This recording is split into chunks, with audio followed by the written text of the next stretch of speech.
at least this many people again online, so welcome to the people online. The way the session works, well, first of all, I'm Philip Tremew, I'm chairing the session, and this session is very much in three parts. The first part is our panel will take turns to disentangle the particular housing problems that they see in their sector and tell us what's happening now. That's for the first round. Then they'll come back for a second round and they will tell us if they were appointed by the new Prime Minister, Clarice Swarbrick, at the end of next year to be Minister of Housing, what would they do to solve those particular problems that they've outlined to us? What are the first things they would do as Minister of Housing in that area?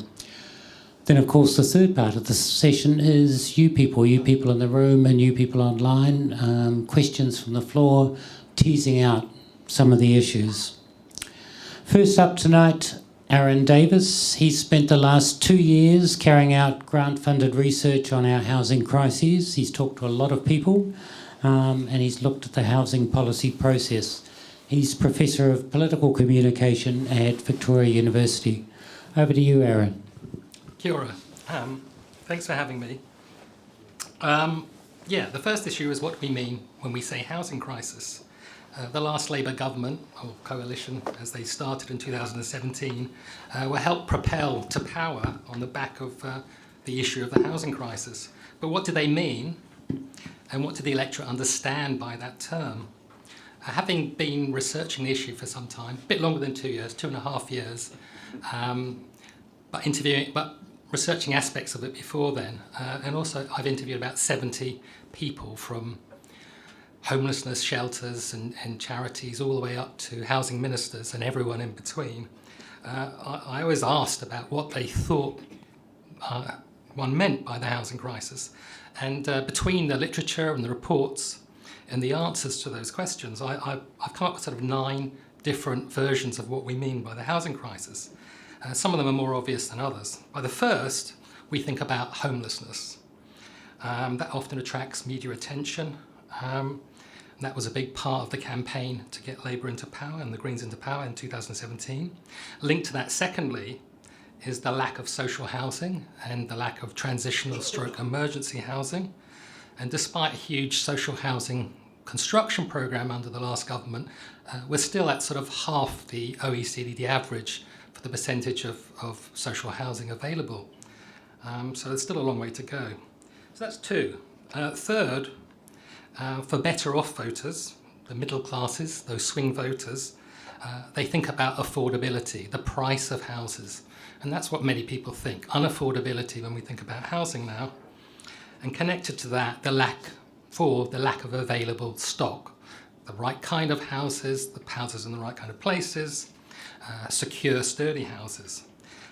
But there's also a 5th and a 6th, and that regards the people in the middle, the kind of people that Geordie will talk about, which is about renters, affordability of renting, the condition of rental housing, but also poor renters' rights. So those are 6 things. And at different periods and different aspects, different parts of that crisis come to people's minds.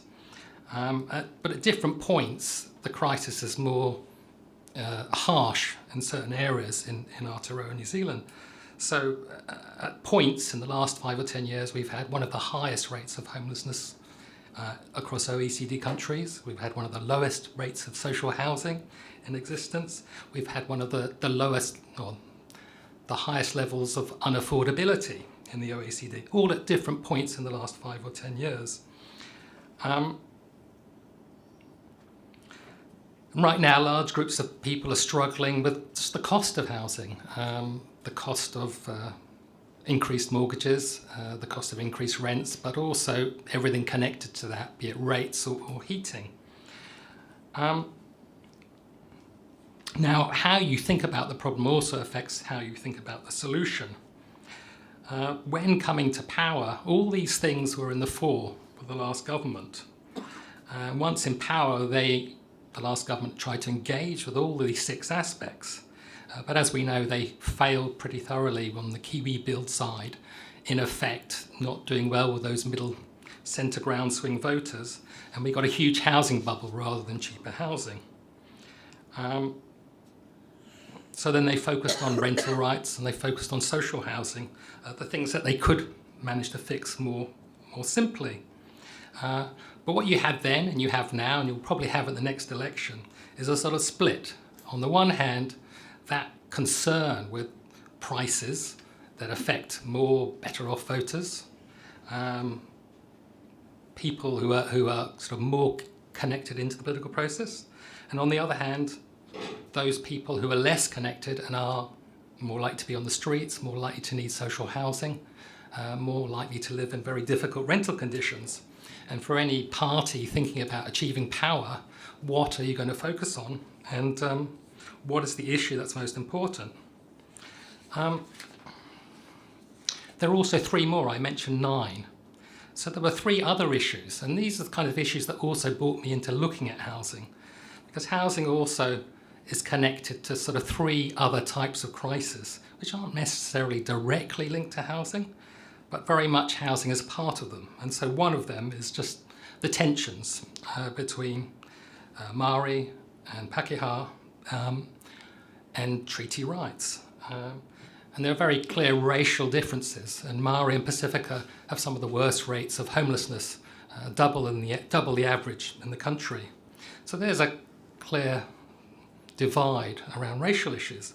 Secondly, it's about an investment crisis and an economic crisis, because so much of the money in the country goes into housing and rather than in productive investment.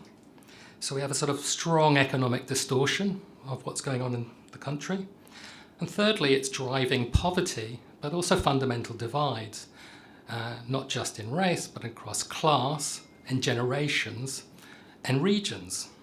And so if you look at the housing crisis as a driver of all these other issues, it's also destabilising our economy, it's destabilising social relations and social cohesion, it's destabilising democracy. So when you hear someone say we've got a housing crisis, you need to ask, what housing crisis and whose housing crisis? And of course it's many people's housing crisis. I'll move on to the causes. There's the causes of the housing crisis also linked to the solutions. I won't talk about solutions just yet, that's part 2.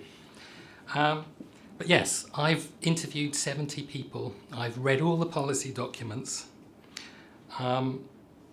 Everyone, builders, constructors, economists, policymakers, campaigners, and I probably got 30 to 40 different causes of those crises.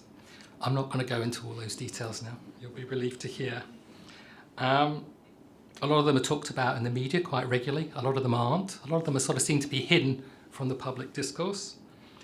But what I will say is a lot of what dominates the public debate is what I call a simple supply and demand issue.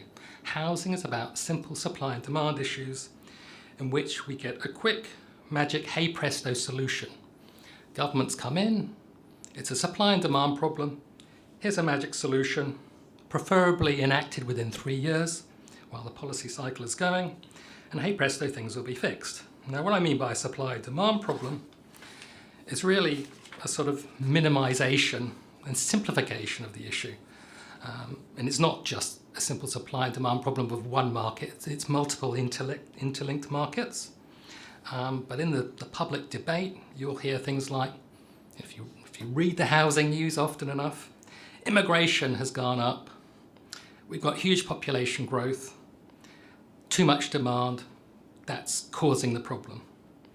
On the other side of it, you'll get, in recent years in particular, rising costs because supply is being blocked. It's being blocked because of local government dysfunction, the RMA, the Resource Management Act, consenting processes, planning processes, they're all blocking the proper building of housing.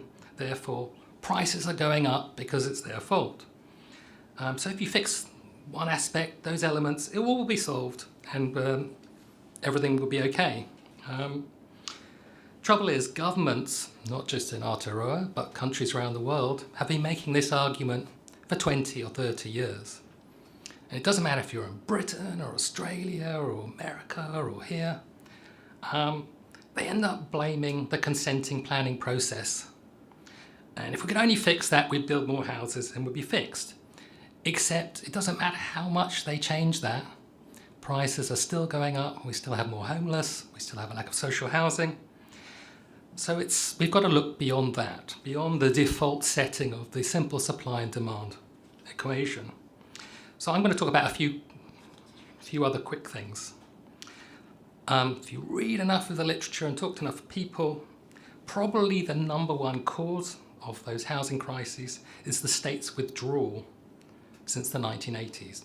Not just from building, but from social housing, from financing housing, from planning housing, from infrastructure, from long-term planning all around housing.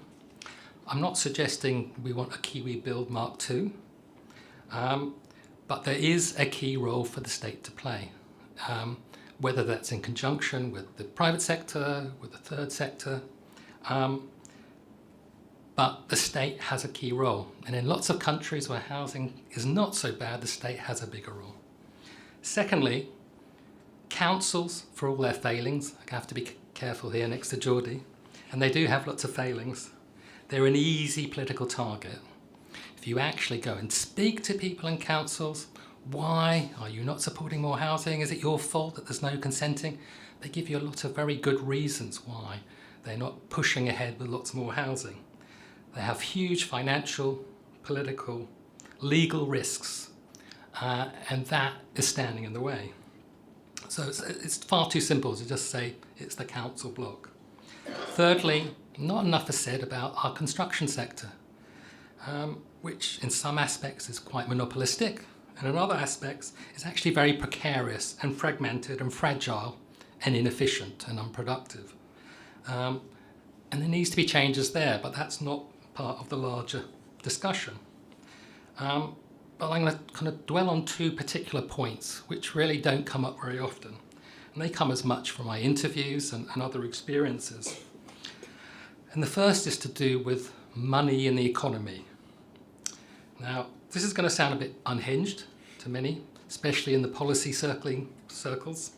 But I stopped thinking that house prices were primarily driven by supply and demand curves quite a while ago.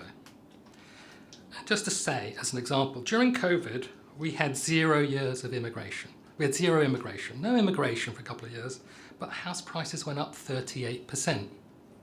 Bang. Now, how could that be because of increased demand? In the usual story. We actually now have more houses per capita than we did in 2000. We have a house per 2.5 people rather than 2.65 people. I know it's more complicated than that, but it's not for lack of house building going on. Instead, I think houses are more driven by the availability of capital, money in the system at any one time, as well as the attractiveness of housing as a place to put that extra capital for those with it. Hopefully that's clear, not too confusing. In that respect, the biggest impact in the last 5 years on house prices has been interest rates policy. Flawed during COVID, and LSAP, large-scale asset purchases, or quantitative easing as it's called in other countries. Lots of money flushed around the system, nowhere to invest it, goes into housing. And it's not just me, that's actually in Reserve Bank reports, it's in reports by monetary authorities. They recognise that. And connected to that are bank lending policies, which are very much skewed to lending on mortgages, and tax policy, which I know a lot of people know more about, capital gains tax, but also a whole range of other taxes which favour investment in housing, or tax breaks rather than investment in other sectors of the economy. And I don't have a PowerPoint, otherwise I'd show you this, but I've got one diagram I had to show you. If you can make it out. That's bank lending since 1990. Guess what the blue line is? Housing. You know what the green line is? That's industry. That is business, is the technical. Followed by agriculture, followed by personal loans. And that, to me, explains a lot. Explains a lot of the issue.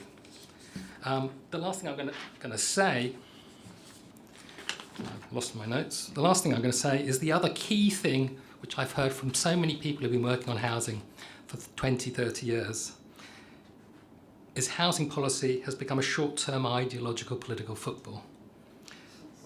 They've all groaned at me when I say, what's the key thing? What's the real problem thing? And they give me this list and they say, but what really I hate is every 3 years or 6 years, all the evidence is thrown out, new government comes in, totally new policy, anything that works or has been working or built upon is thrown out, and they start again. And that happens again and again. So there's no coherence in the policy. They're driven by ideology. The last government were desperate to build houses. Kiwi Bill failed for a number of reasons, but one of the key reasons is because they were trying to build during a massive boom. The competition for land and builders and supplies was huge, so of course they were going to come in very expensive. This government have done the opposite, when, as well as cutting all the construction contracts, they're making cuts at a time when the housing construction sector is on its knees, so they're perpetuating it into the ground. And the truth is, it's not about centralised states or totally liberated markets. It's about some combination, and also the third sector. Bring in Elizabeth here. But it's not one party's ideological line or the other. We need to move a bit beyond that. And when you start thinking about housing and those sorts of issues, you come up with different kinds of solutions. I think my time is up, so I'll pass on. Thanks very much, Aeron. And we'll come back to some of those issues down the track. I'm pleased now to introduce Elizabeth Lester. She's the Chief Executive of the community housing provider Dwell. And you're also the Chair of Mercy Villas Wellington, which is another affordable housing provider. So Elizabeth will look just at that sector. And those of you who get the Dominion Post will have seen a photograph of her looking wistfully into the distance. And perhaps you could talk about what you're looking wistfully for. Where do I start? Kia ora koutou, thank you for having me this evening. It's so nice to see so many people engaged with the housing issue, and we find generally that Wellingtonians are very eager to hear about the issues and to help in whatever way they can, so that's amazing. I could probably talk for hours about the challenges that we face as community housing providers, but I'm going to focus on two areas. So Dwell, for those of you who don't know, we're a community housing provider. We focus on Wellington and the Wellington region. We've been around for 40 years. We house around 250 people in Wellington and the Hutt Valley, and it's a pretty tough time out there.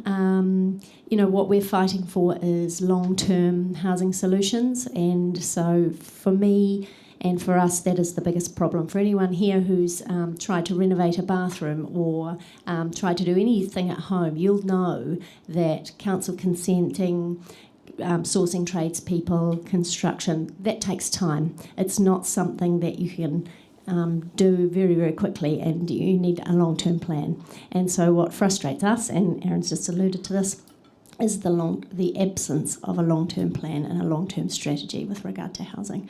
So one party comes in and builds up the sandcastle castles, and it feels like the next one comes and kicks them over, and that's not easy for us to navigate. And we would love to see a long-term cross-party plan. Maybe I'm dreaming. Somebody called me Pollyanna at a meeting recently when I tried to suggest that housing should be a cross-party type of strategy. But anyway, I keep hoping.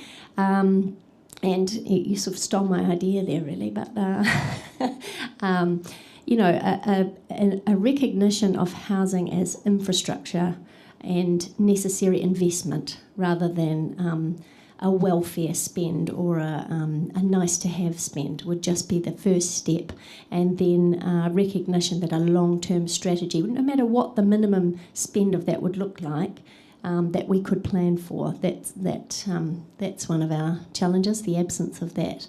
And I would hope that a progressive party coming in would be quite bold about what that could look like. And Can you tell us a bit about the people who are in your houses? yes. So we look after primarily people who are on the social housing waiting list. There are 20,000 in New Zealand. The 30th of June 2025 showed 624 households in Wellington City.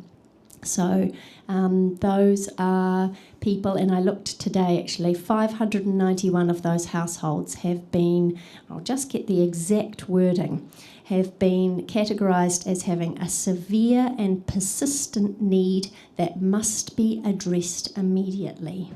That is the wording from MSD. Now, some of those people have been on there for years, but that is the wording, must be addressed immediately. So we're talking about women in women's refuge, people living in garages, the rough sleeping that you see on the streets, but that's just one side of it. People in emergency housing, people in overcrowding situations. And that was going to be my other sort of point, is that we're not basing...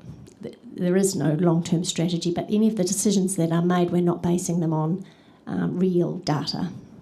So the census is going, and there's not an adequate alternative yet.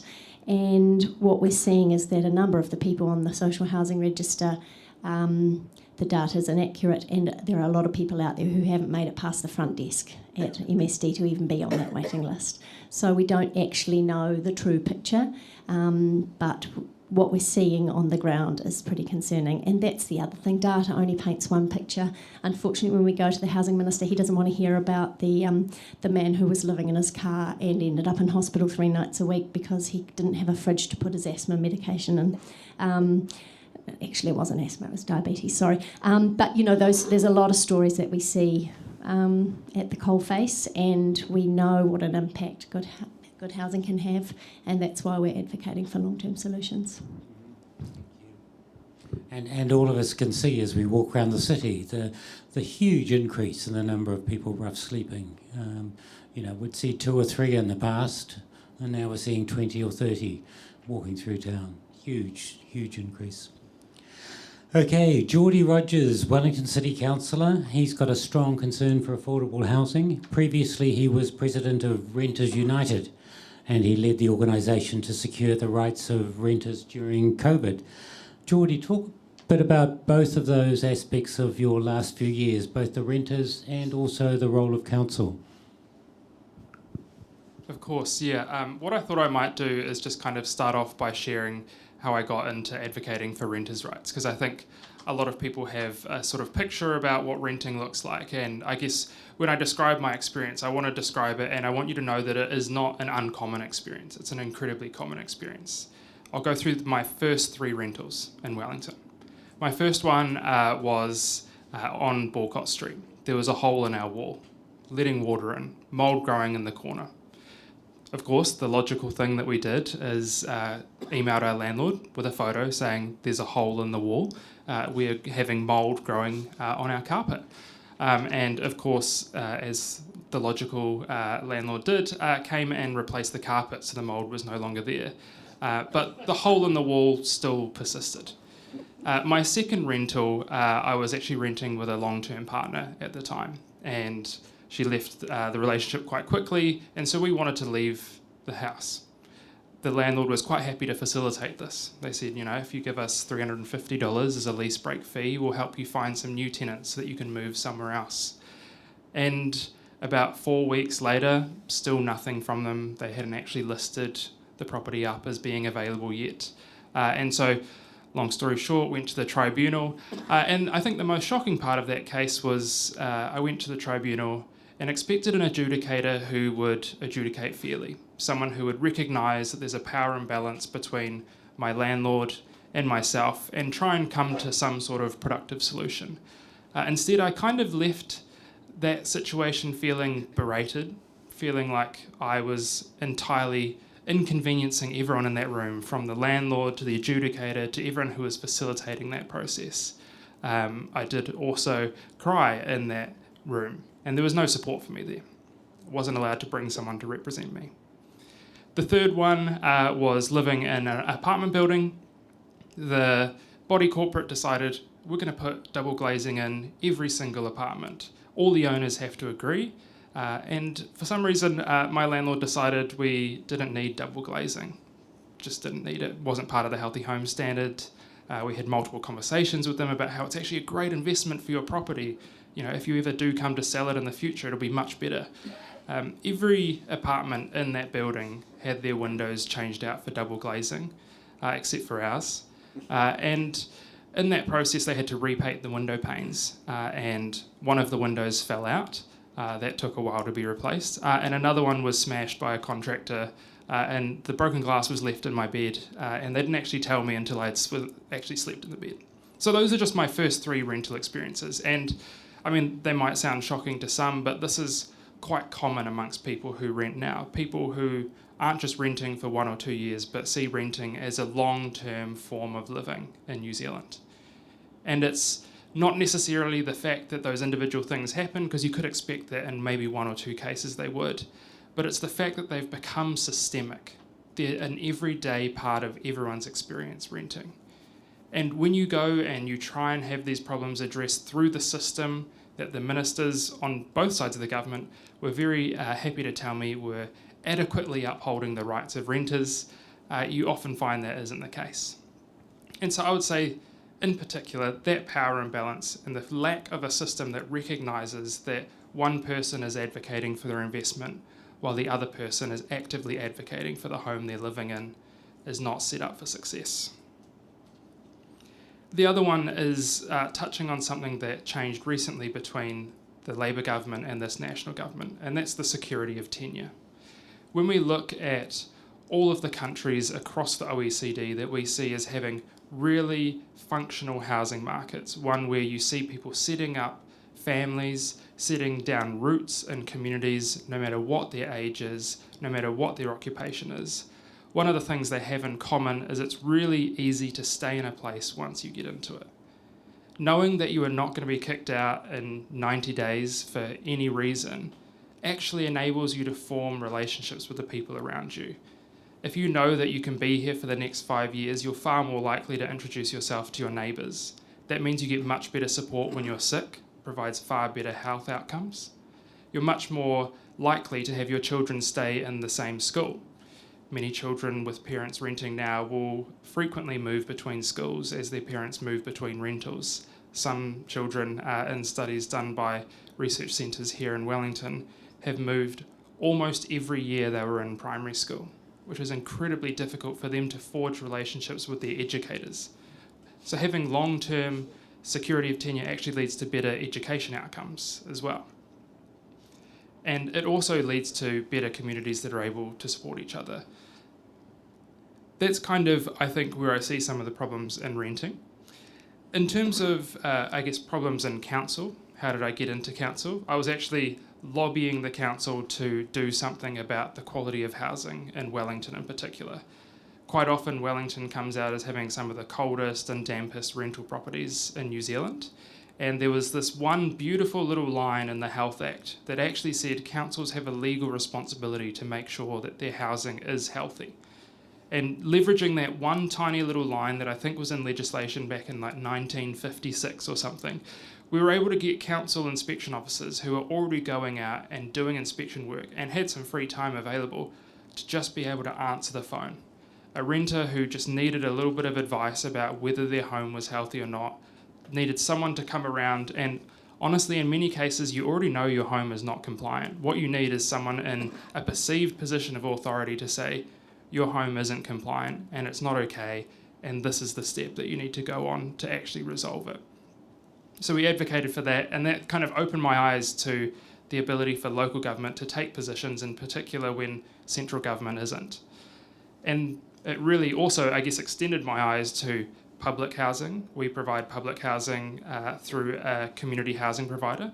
But we also provide affordable rental properties, and that's not for anyone on the housing wait list, but rather just for people who are living in our city and finding it difficult to pay market rents.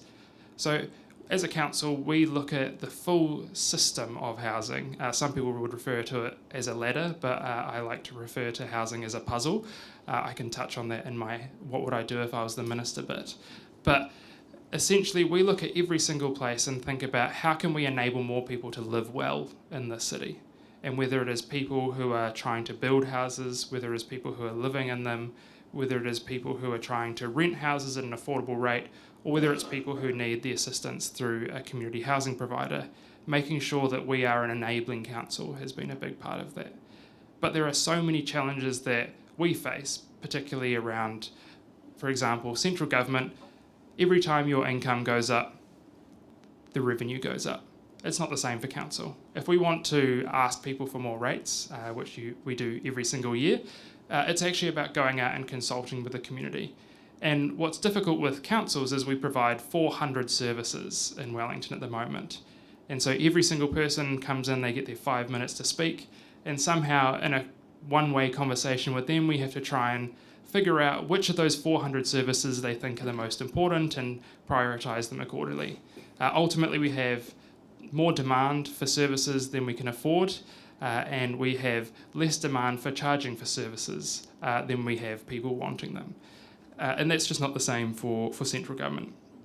One of the things that I did campaign on when I was at Renters United as well was around city councils being able to have access to the income-related rent subsidy. It's essentially what makes the community housing provider system go round. It's some form of semi-certainty of income, which actually allows you to build new housing. And councils were never allowed access to that, purely because they housed too many people already. And that meant that we couldn't actually borrow any money against that revenue to build new housing, to house more people, that massive wait list that's in Wellington. If, as the council, we had income certainty, we could have built Arlington, and with 300 units, that houses the wait list overnight. Obviously, there's wraparound services that need to go in that, but if we can house 300 people just by having security of that income, I can't imagine a council that wouldn't be chomping at the bit to do it, because it's such a systemic problem. And from health to education to housing, actually building people places to live can solve so many of our underlying problems. So yeah, we've got lots of problems, but hopefully that wasn't too depressing, because I'm very excited to talk about things that we can do very easily to fix it. Thanks very much, Geordie. And of course, if you are impressed with what Geordie says, you can vote for him in the forthcoming election. Now, going on to solutions. If you were the Minister of Housing, appointed by Chloe Swarbrick at the end of 2026, starting with you, Aeron, what would you do? Thank you, Chloe. Oh, is this working? Thank you, Chloe, for allowing me to be Housing Minister. I will start. There's a whole lot of small solutions, which again, I wouldn't go into great details about all of them. Connected to things that have been happening. There's even the odd half good thing happening with this government, but mostly not. But yes, things around intensification, consents processes, the use of the NPS UD, a national policy statement on urban development. Funnily enough, we keep hearing about the RMA needs reform. But if you talk to mayors and CEOs of councils, they actually think the NPS UD is what was needed all along, and that is being far more effective than any hazy reform of the RMA. Building sector insurance is a key thing. Because what many people don't know, but councils all know, is that they're the backstop. If a bad building goes and the builders have gone and collapsed, the councils are holding the bag. They have to pay to fix it.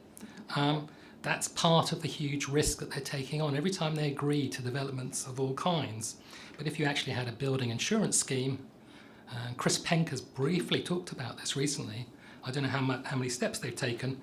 That would make a big difference to councils. various other things, professionalisation of the building sector, consolidation of some of the schemes that HUD were putting in place, particularly place-based approaches, where HUD works with localities, works with CHIPs, local councils, iwi, to develop rather than a sort of decision that we need some houses here.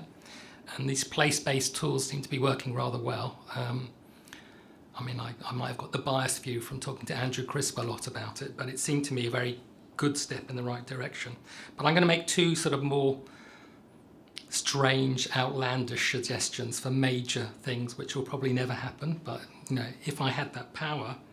And one is to set up an independent housing and infrastructure crown entity, just like we have a reserve bank, with cross-party policy remits and substantial long-term funding that isn't 3-year cycles, but you know, it's a moving thing, but it's over 30 years perhaps. It needs to work with both the private and the chip sector, and it needs to operate counter-cyclically. So when the whole construction sector is in the dumps, building more social housing is a good thing to help it and not lose all those skills and builders who now have gone to Australia. But it could also do various other things, from professionalising the building sector to centralising consents processes and standardisations, which are very fragmented across the country. A whole range of things it could do. So that's one thing, and that's connected to that political football we've all talked about, and the long-term issue. Make it a long-term planning, independent issue that goes beyond the electoral cycle. The second, equally mad for many people, is to challenge the settings. Reserve bank settings, tax settings, bank lending settings, all those things that have enabled the country to pour billions and billions into housing or housing speculation rather than actual construction. So yes, that means reviewing the whole interest rates policy, monetary policy, which doesn't really take into account housing properly, and it's not just here, it's in many countries. Housing is the biggest inflationary thing in many countries, but it's not included in inflationary figures. So that's a great disparity between calculations, abstract calculations of inflation and economic policy, and people's real lives. So there's very often a huge disparity because there's no account of what's happening in the housing market in economic policy, or large parts of it, in recent years. So I'd review that and actually challenge that. Again, it's sort of heresy to a system we've been part of for many decades, but I think we're coming to that time. But also bank lending is very much incentivised towards mortgages, not towards lending to business, and that's another kettle of fish, but that could be changed. But of course, there's a whole lot of tax settings which favour investment in housing and speculation and not investment in other areas of the economy. If you remember my picture, so the debate is over capital gains tax, but that's only one possible tax. Interest tax deductibility, which seems to be a standard thing here, doesn't exist in many countries, but there seems to be a very clear argument why landlords need this to invest in more properties. Inheritance tax, wealth tax, there's a whole lot of tax settings that you could manage, and I know they're all politically difficult, but that combination of looking at the money supply and why money is incentivised to go into housing and not other places needs a larger eye view. I'll stop there, probably past my time. Oh, thanks very much. Over to you, Elizabeth. I said it before and I'll say it again, a long-term plan. And, for those that don't know where community housing providers sit in relation to kāinga ora, so there's roughly 100,000 public houses now in New Zealand. Kāinga ora own 80% of those, and the CHIP sector, or the community housing provider sector, own around 20,000, so 20%. And I think there's a real place for that. I always say it takes a village to build a village, and I think there's a place for kāinga ora, certainly, but there's also a place for local providers who understand the people and the people's needs. I think the reason Dwell has been so successful, and other housing trusts like us, is that we really understand the communities we're working in, and part of that is the wraparound service. It's not just the four walls of the home, but it's understanding this person comes with complexities, addiction or histories of trauma, domestic violence, whatever it might be. Wrapping up those people and connecting them with services in the local community has been a key to our success. So it's not just the house, but it goes beyond that. And that's something that we're really going to have to focus on in solving the homelessness problem right now.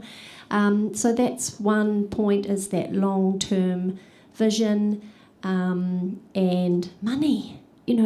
As Geordie said, I think it's actually 300 homes at Arlington, which would house 900 people.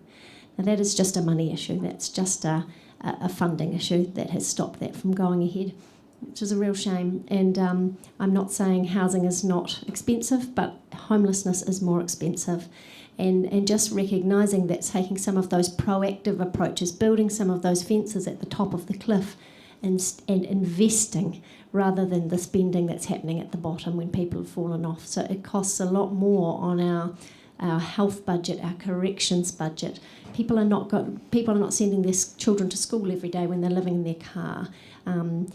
You have to start with the home as a foundation. It's a foundation for so many other things. And not all of those are measurable. Some of them are. Nights in hospital due to asthma, that's measurable.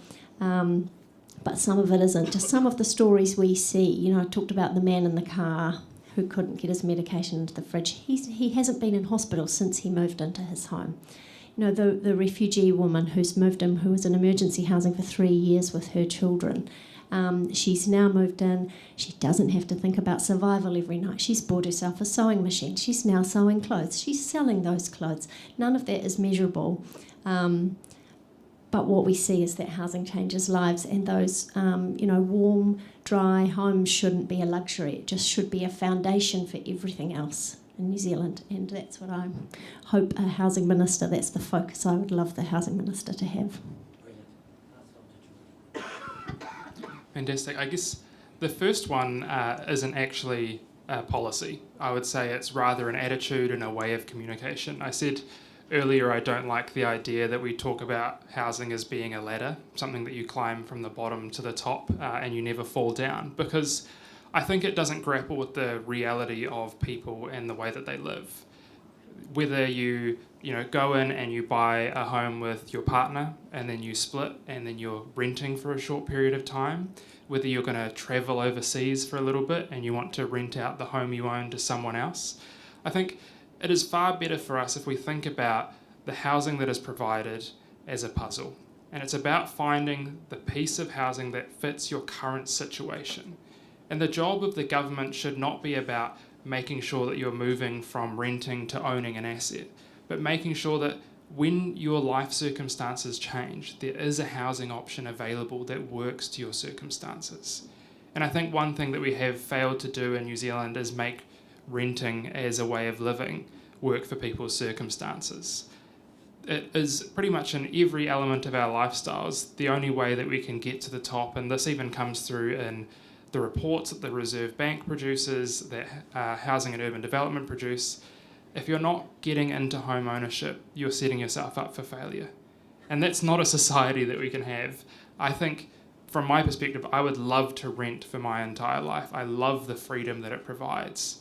It means that I don't have to deal with maintenance. I don't have to deal with paying all of the bills associated with it. I don't have to deal with what happens after an earthquake. I just have to think about myself. All of those things, I think, are enabled by an attitude change and changing the way that we think about housing. When it comes to private renting, I think ultimately it's a recognition of the fact that there is a power imbalance between the person who's providing the home and the person who's living in it. As I talked about before, the idea of a landlord giving a 90-day notice, imagine if you're the person who has 90 days to find a new property, but at the same time you have to go to the tribunal. You attend the tribunal, your landlord's been there 50 times before, it's your first time, and it's actually the home you're currently living in that you're fighting for, the one that is the heart of your community. And I think if we do things to recognise the fact that there is a power imbalance, changing the systems to be like many of the other things we recognise there's a power imbalance. For example, when you make a complaint about maybe some medical malpractice, you get support throughout that. You don't get support throughout being a renter, recognising that maybe something has gone wrong in the rental that you were in. So recognising that, and ultimately security of tenure underpins all of the rights that renters have. I think it is the most important one, because you cannot advocate for your home to be healthy, you cannot advocate for your home to have a fair rent if you do not know you can stay in your home.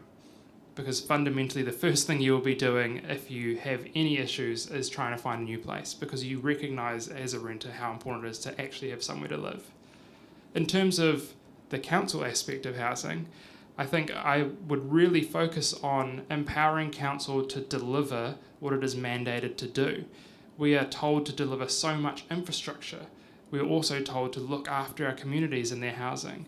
We're also told to make sure that we're providing, new water infrastructure to enable housing, but we're not given the funding tools to actually raise those revenues. I think it's around 9% of taxation revenue that central government got recently, but we're delivering, as I said before, this council 400 services, and a lot of it is actually things that you don't see. It is the things that enable these really long-term bipartisan plans. I mean, when we're talking about our financial strategy at council level, it's always 10 years at the shortest, and when we're talking about infrastructure, it's usually around 30 years at the shortest. So I think if we can enable the people who do have this long thinking mindset, we can actually empower them to deliver the things that are mandated. And that's not just me saying we need a handout from the government. I think it can be quid pro quo, but actually empowering us to do the work that we're chastised for not doing would be a fantastic start. Brilliant. Thanks very much, all three of you. Questions now. Time for questions from the floor and questions online. I'll go to the back and check online in a minute. Any questions from the floor? One here. Hang on.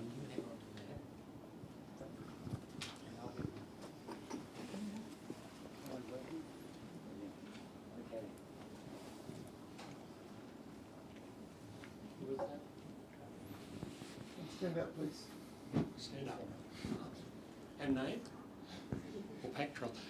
I wanted to add something that is not intended in any way to diminish the importance of poor rental housing, which is poor, and the research shows that it's in worse condition than owned houses. But owned houses are also in very poor condition. The numbers that I did suggested that the undone maintenance in New Zealand houses is more than the cost of natural disasters over the last 5 years. So we're very quick to say earthquakes are a problem, but we are actually in the strange position where, although it's changed in the last year, houses have been increasing in price, but decreasing in value, decreasing in performance. So I don't see a lot of concern about the people that are really well off, the people who live in their own homes and have their homes, but are actually living in decaying monuments. They make Gormenghast look positively a delight to go to. Any comments on today's non-rented houses? Who wants to go? I'll just share some data from the last census, which I wrote down today. 94,000 New Zealanders. This doesn't take into account temporary shelter or without shelter, but 94,000 New Zealanders are living in uninhabitable homes. And that uninhabitable means no tap, no sink, no toilet, or no electricity. Just to add to what's been said there. But you will answer the question. Sure, yeah, I guess my thinking around that is I might be a bit of a numbers nerd, and so quite often I do a cost-benefit analysis of owning versus renting, and quite often for me it comes out on top renting with my current income. I think it again for me comes back to the idea of a housing ladder. When we have a functional renting market where people are mandated to improve the quality of the houses and it is priced into the rent, it is far more effective than when you have a house and you're not constantly measuring the quality of it and thinking about, actually, can I afford to stay in this house? Can I afford to continue investing in making it healthy? Or is it about choosing somewhere else? And I think that's probably diminishing the reality of the people who live in those homes, who are also struggling to pay a mortgage, who are also trying to hold down a job. And I think by and large, there's a large element of the speculation of the housing market that contributes to that desire to hold on to something and think of it as something that eternally gets better and eternally grows and doesn't need maintenance, when ultimately we know that houses do need maintenance. So I think there's both a cultural aspect of that, but there is also, I think, an element where we can look at regulatory reforms in terms of, I guess, similar to what we did with the Healthy Home Standards, which delivered a benefit of about $300 million. What mechanisms are there to say, actually, it is about going into homes that have already been built and saying these are the things you should be doing to raise the standard? Aeron, have you got anything to add? Yeah, when you said that, I sort of, I don't know what to say to that. But did have some thoughts. And one is, yeah, of course it's an issue. And I mean, I felt there's an issue here since I moved to Aotearoa 5 years ago, of putting off longer term things. And you think of that in terms of water and infrastructure, but I guess maintaining your house. And I think that's not just short-termism. I think it's also to do with the larger incomes and people's stagnating incomes and their costs going up over a number of years, which means people are less, they don't have that surplus capital, surplus money to put into their house as part of the reason. Not for everyone, not for very well-off people. I was going to say something else. I just from what Geordie was saying, and it has occurred to me in the last year, that we might reach a tipping point. We've assumed houses are always going to go up, and if you can own a house, you should own a house and you'll be better off financially. But I think we might be reaching a tipping point in terms of prices versus costs of maintaining your house and insurance continually going through the roof and mitigating climate change and things. Rates having to go up to finally pay for everything, the inflated cost of the housing, longer term environmental factors, meaning that maybe you will have to move, and so maybe housing is not going to be the bet it has been for 30, 40 years, and maybe we will need to move to sort of rental situations, although in that case maybe the big investors are not going to want to build houses because they'll look financially worse off. So those are two just very different thoughts as a response. Maybe not an answer, but... Thanks very much. There's an online question arguing for rent controls, that rent controls are quite common in other countries, and that gives some certainty for people renting. Geordie, do you want to talk about rent controls and any knowledge you've got? Yeah, of course, it's a very hotly debated issue amongst economists, certainly. I think there are places for rent controls, and depending on what your definition of them is, New Zealand arguably has some kind of them. I mean, fundamentally for me, it comes down to some of the other critical things that we have in New Zealand, whether it's, say, like airports have a price path that they have to meet. Our water infrastructure won't necessarily have a price path, but it could do. And similarly with housing, I think when you do require people to think long-term about their investments as opposed to short-term and incredibly reactive, you do see better outcomes for people who are able to get into rental housing. That obviously has to be met with civil organisations investing in housing, particularly when the housing market is failing, and that's something that Aeron alluded to as well. But I guess the thing that Council does at the moment with our Te Kāinga program, which was the affordable rental program, by the way, at no cost to the ratepayers, just in case you're wondering, that's a form of rent stabilised apartment, which consistently comes in under the market price for rent. So there are a wide range of mechanisms. I think tenants having more security about rent. It's very common in commercial tenancies to have multi-year agreements about how much your rent will increase by. Even steps towards something like that could be quite useful in terms of being able to predict what the next few years will look like for you. Okay, and Elizabeth, the community housing providers, how does that work in terms of rent, managing the rent? So under the income-related rent subsidy scheme, which is a brilliant scheme, the tenant pays 25% of their household income and the government tops up the rest to market rent. So it's a fantastic solution for people. There's a big gap between what those people are paying in rent subsidised homes at public housing compared to the even private rental market now, which is, sitting lower than it perhaps usually would. But the difference between paying $100 a week and $450 a week is significant. And something we haven't touched on, but that is a growing problem in Aotearoa, is older people who don't own their own homes. The pension is not enough to cover market rentals, and so we're seeing a lot of retirees coming through who are on the social housing register, and that problem is only going to grow. And we're trying to build medium density housing in Wellington, which is the best use of the land, but we don't build lifts because they're too expensive. And so at the moment we have ground floor units which are suitable for people with mobility needs, but the houses above are not suitable, and that's going to be another growing problem. So it's tricky. Thank you. There was one question over here. Or two quick.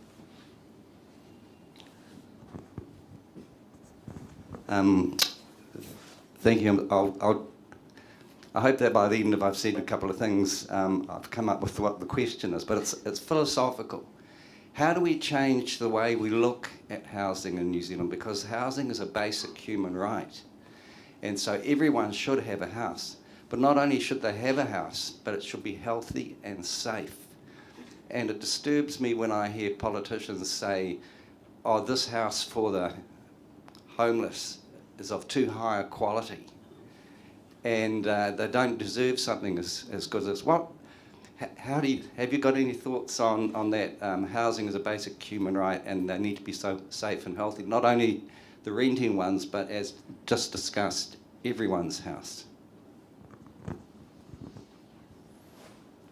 Well, it is a basic human right, and that should be the full stop. But I mean, I've just done a study of the media coverage over many years of housing, and it's not regarded as a human right.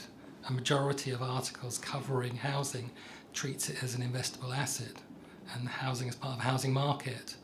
And I think that's become part of our culture. Of course, if you go back decades, it wasn't. It was a human right. It was for many decades until we had this transition. And unfortunately, I'll say it. Housing minister? Sorry? What would you do as housing minister? Some of the things we've been saying. But on the other side of the political spectrum, it's not regarded as a human right. B, you get the impression that people who aren't house owners, Geordie said this, are a lower class of people, and homeless are a lower class too. And unfortunately, I have talked to a few national politicians and policymakers who regard it all as their own fault. If someone is homeless or in need of social housing, it's their own fault because they're a drug addict, that they've caused it, they've caused their own circumstances. Or worse still, and I've talked to some, it's quite horrifying to hear that we don't actually have a homeless problem, which I still find shocking. I interviewed, I can't say his name, a very senior politician the other day who told me we don't have a homeless problem. I had to keep a straight face to continue the interview and not go, what? But yes, it's a change of culture, but that's connected to a larger change of political culture over many years, and a media coverage of the issues as well, which doesn't help. But yes, I think we're in agreement, but too many policymakers, too many people in positions of authority who make decisions have lost sight of that. And I've talked to Treasury officials in the UK, and mainly I did a study on the Treasury in my last book, and they didn't think of it as a house. They thought of it as a means of income for the Treasury, and they thought of it as a means of stimulating the economy in bad times, but they'd lost sight of what housing was. And I get the impression that's the same thing here. They've lost sight. Because lots of people in high up positions of authority have 2 houses, 3 houses. So they haven't thought about it. Well, they're sorted, aren't they? They're sorted. So, Sorted, well and truly. but yes, I was at a homeless charity the other day, and they said, I wish I could get the minister down here to see what we deal with on a daily basis, to recognise everything you've just been talking about, which we have every day. And maybe that's what we need to do, to frog march various officials and politicians down to some of these chips and housing charities and on the beaches of Lower Hutt, where people are under the bridges where they're there every night. Then they might recognise that actually maybe we do have a housing problem and we do have a homelessness problem. Okay, so question here. Thank you. I have heard a few of our Wellington Council would-be's actually suggesting that council should get out of providing public housing. And it makes me think about how the division between government-provided and local government-provided housing has come about. Do you know anything about the history of that division, you know?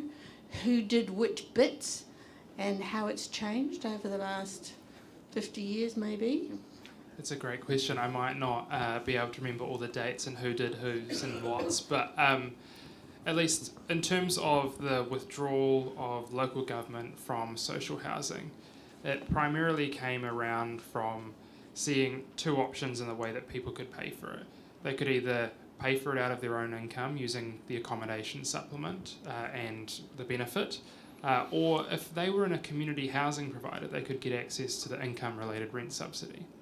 And so what we saw councils grappling with was this decision as to whether they themselves would subsidise the tenant's income, knowing that they couldn't pay it, force the tenant to pay something they know they couldn't pay, or move all of their housing into a community housing provider so that the new tenants could have access to the income-related rents and actually afford to live there and pay what it costs. And so we saw a large withdrawal of councils from providing social housing. I mean, some of the councils, I believe both Christchurch and Wellington, still own the physical housing stock, but the actual tenancy management is done by a community housing provider, and that's kind of the balance that the more, I guess, progressive councils found in terms of actually keeping their foot in the game. But other councils have just relinquished control completely along with both the assets and the tenants to community housing providers. And that's not to say community housing providers aren't a good solution. They are part of it. But I guess ultimately what happened is we ended up seeing a shift into community housing providers instead of seeing a new market, for lack of a better word, being stimulated and new places being created alongside the investment that local government was already doing, at least from my perspective. Thanks, Geordie. We've got time for one last question here. Kia ora koutou, Dylan Roger.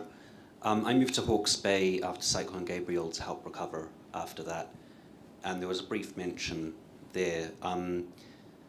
My knowledge of climate science is we're going to see sea level rises up to 0.5 metre over the next 50 to 100 years. Earthquake overdue here, and storms, floods, and a lot of the existing housing stock is pretty trash in this country, to be honest.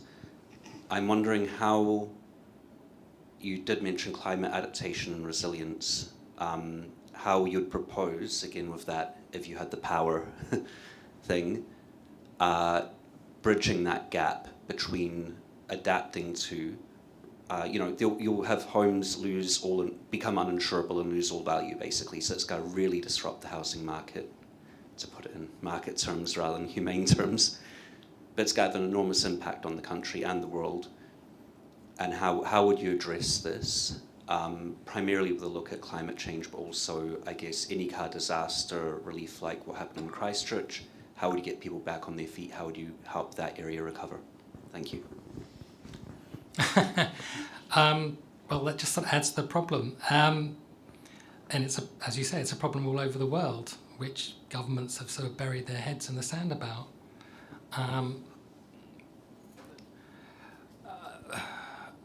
I don't think there's the money, but my suggestion is this big independent housing and infrastructure unit that is properly funded over the long term. So not just building housing where necessary and infrastructure, but climate adaptation. So moving away from those areas over time or supporting the areas that can be sustained. But yes, it's a huge amount of money. And when I used to talk to policymakers and Treasury officials in the UK, their face used to drop when they used to think about that on top of all the other issues they had to deal with, which are mounting. And I'm sure it'd be the same if you went and talked to the Treasury now. How are we going to fund it? But you can't just keep burying your head in the sand. You do need to start making moves. But yes, I don't have a clear answer as to where to get more of the money, which seems to be needed. Although New Zealand is a relatively low tax country, so there are a lot, could be a lot higher taxed, which my students are always shocked at when I say actually they're quite a bit below many other countries, and all the countries that Trump hates, all the ones that have a bit more social welfare and investment and stuff. But yes, so you could have higher rates of tax, which of course would go into all these other things that we need, better health services, schooling, education, homelessness services, but also climate mitigation, how to adapt. That's not really an answer, sorry. It's a start. It's a good start. Geordie or Elizabeth, any comments? Yeah, I guess as someone who's dealt with what happens to your city if there's a massive earthquake quite recently, one of the things that is reasonably shocking is that, and I'll come to climate in a second, is that there's a 40-60 split for infrastructure repair. The council picks up 40% of it, central government picks up 60%. If you talk to anyone in Treasury, they don't actually measure that liability on their balance sheet. They just pretend it doesn't exist until it magically does, which really means that we don't think about how to prevent us from having to spend that money in the first place. And I would say similar logic flows through to climate adaptation. We kind of don't necessarily recognise that there's this massive liability that someone is going to have to pay for, and likely it's not going to be the people who have had all of their income and assets wiped out through sea level rise. So it doesn't get recorded on the balance sheet, and so the actual steps required to mitigate it from happening in the first place don't happen because they get seen as a waste of money. You're putting money in, and your balance sheet from a Treasury perspective doesn't look any better because you haven't actually made any liabilities go away.